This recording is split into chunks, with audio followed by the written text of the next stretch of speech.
Hey guys, Patrick Wind here, and welcome to this training model in which I'm going to present you our checklist to create fantastic ads. So we basically gathered 15 points that you should have in consideration when creating your ads.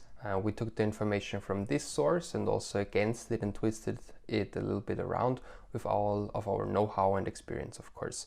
So let's get started with a fun one, which you shouldn't take too serious, but it's a good recommendation to use an image of a smiling woman in your ad. Okay, so a lot of research shows that images of happy smiling women lead to the highest click-through rates. So Facebook also suggests showing people using your products rather than just images of your product on your own. Okay, so of course, you can also run ads without showing images of smiling women, but it's just interesting to understand and to remind you that Facebook and Instagram still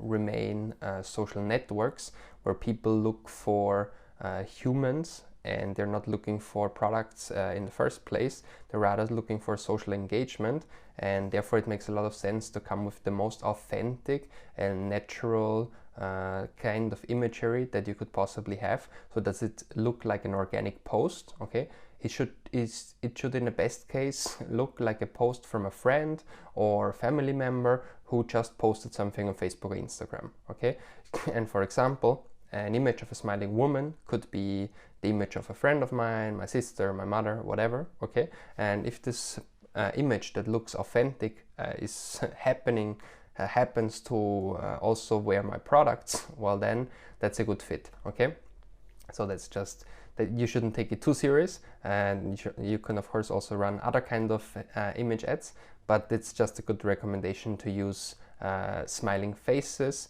especially smiling female faces, and showing skin will always increase your click-through rate. Okay, then the second point, create specific images for specific audiences. Okay, this comes really down to the relevance score once again. Try to stick out of the crowd by providing relevant creative material for your audience. Okay, so of course you will have a good click-through rate if you're targeting the people who are interested in tattoos with an image that shows a person who has tattoos. Okay, if you're targeting the audience who is interested in rock music, then of course it makes image to show them an image. Of course it makes sense to show them an image or a video of someone who plays the guitar or the drums. Okay, the higher your relevance score, the better it is for you. Okay, so creating specific images for specific audiences makes a lot of sense. Okay, at the end, what you definitely want to include is a clearly defined call to action, and because you want to let your users exactly know what you want them to do next.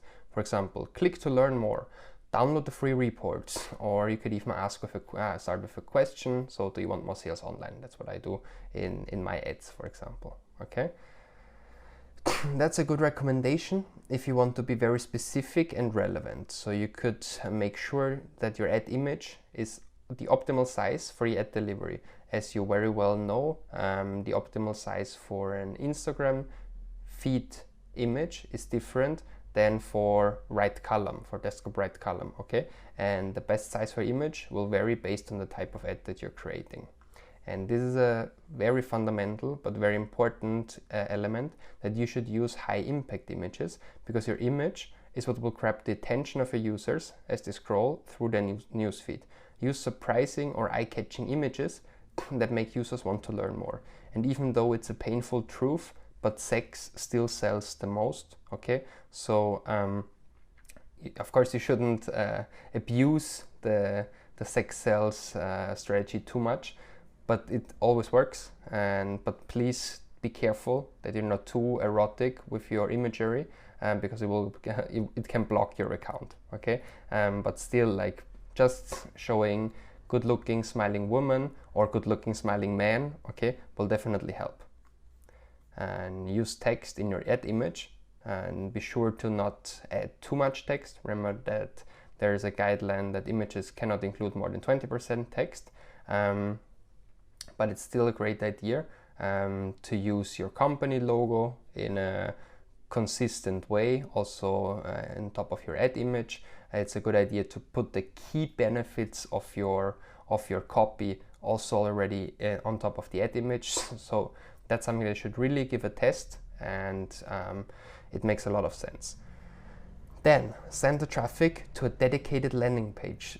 Please do not send all your cold and warm traffic to your normal homepage, okay? Because your landing page should be specifically created for your Facebook ads, and you should match the look, feel, and tone of your ads as closely as possible. So when it comes to e-commerce, what does that mean? It means that if you're, for example, using a carousel ad with specific lifestyle pictures or even specific product pictures, you should not send the traffic of people clicking on one specific carousel card all to the same homepage, but you should rather send them to the specific product page or the collection page of the category or the specific product that the person was looking at, okay? You should also clearly remark the benefits of your product or service and make the benefit clear in your ad copy or headline, because that's going to be a unique selling proposition. That's what's gonna make you stick out of the crowd. Yeah, as I already mentioned with the dedicated landing page, it makes a lot of sense to promote multiple products with carousel and collection ads, and you can definitely highlight a larger number of different products within one ad, and you pay exactly the same price as for a single image. Then rotate your ads. Rotate your Facebook ads to increase the chances your audience will actually notice your ad in their newsfeed. This also helps to fight ad fatigue and to run your ads into the ground. So the last thing you want to do with your ads is run them into the ground and make your customer banner blind, okay?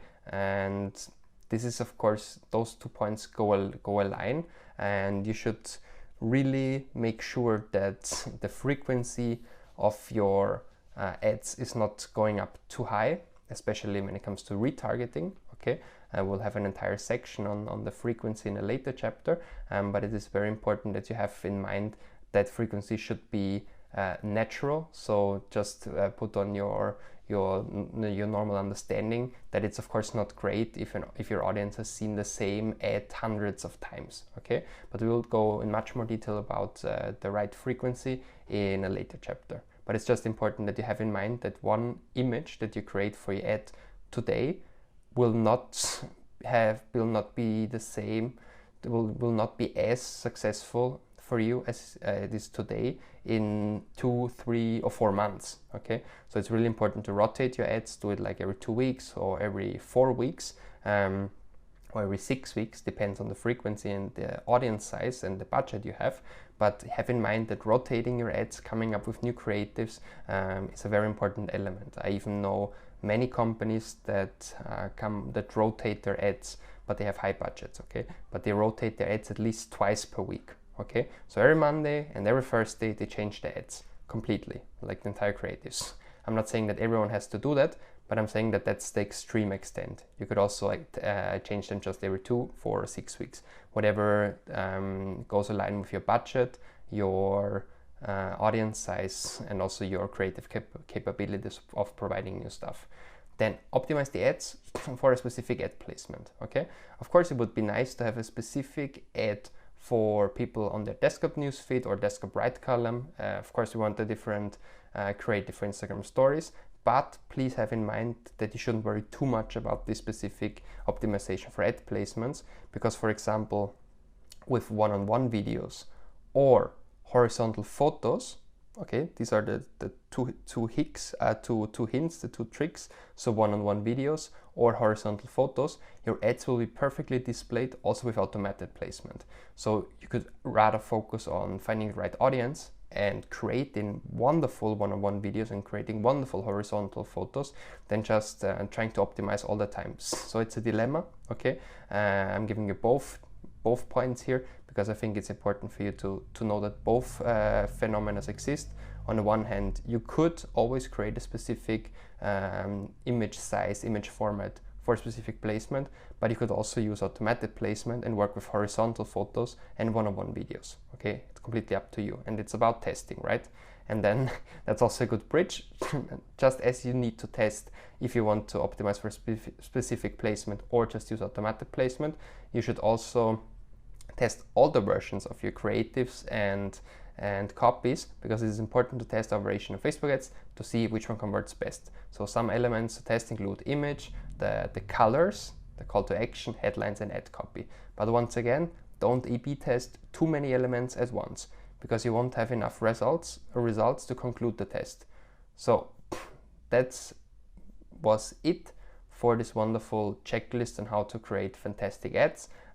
Please keep in mind that these are of course very general recommendation, but they should show you exactly what really matters. And I really hope that they're gonna help you to apply it to your own campaigns and create fantastic ads in the next days and weeks. Thank you very much. Goodbye.